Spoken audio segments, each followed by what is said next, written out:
Sons of Thunder by Giles Kristian. Read by Philip Stevens. Men with arms of iron drove the tired spruce oars through the snaking Frankish river. Brothers now in slaughter, Saxon, Dane, and sword Norse. Fled the emperor's anger, far from fjord and mountain, across the storm-tossed sea, and a horde of fame was waiting. Raven Saga. Prologue. Have you ever sailed in a longship? Not a stubby, robust Nor laden with trade goods and wallowing like a pack-horse across the sea, but a sleek, deathly quick, terror-stirring thing. A dragon ship.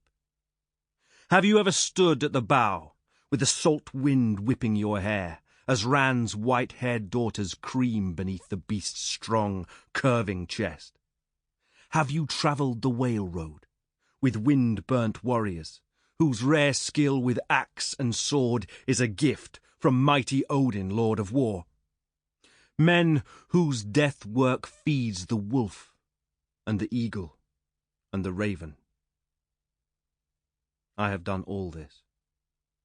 It has been my life, and though it would make those skirt-wearing white Christ followers sick with disgust and fear, I shouldn't wonder. I have been happy with my lot. For some men are born closer to the gods than others. By the well of Erd, beneath one of the roots of the great life-tree, Yggdrasil.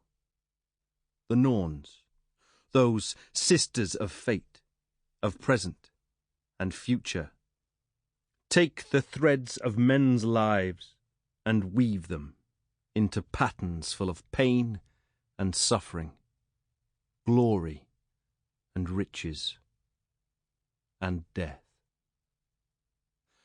And their ancient fingers must have tired at the spinning of my life.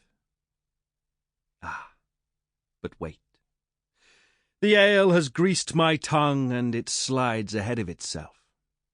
Come in, Arnor. Come, flatten some straw. Gungle, we have all night ahead of us and very far to go. That is if my old head has not leaked memories like a rotten pail. Last night, you heard just the beginning, slurped merely the froth from the mead horn. Now, together, we shall drink more. That's it, Hallfred. Stir some life back into the embers. Make the flames dance. Make them leap like the fires of Volan's own forge. Yes, yes, there you go. Ingvar, give that threadbare hound of yours something to eat for the love of Thor. He's been chewing some poor clod's shoe for the last hour. Is young Runa not here? That is a shame. There's nothing like a plump pair of tits to make an old man add a little more guilt to his tale. I'm no skald, I admit. My only song has been the sword song, the whisper of the great bearded axe as I made it dance before my enemy's shield wall. But skalds venture so far up their own arseholes that a man cannot smell the flowers amongst the farts. In their tales they paint Sigurd as one of the Aesir, the gods of Asgard, his sword the slayer of mountain giants. Their raven is a red-eyed monster, an ugly death-sowing beast. Pah! What do they know? Did they ride the whale road with Sigurd the Lucky? Whoresons! Sigurd was a man. His sword was like any other sword, a thing forged of iron and steel by another man who knew his business. As for myself, am I a monster? I was handsome, after a fashion. I was young, anyway, and that is good enough.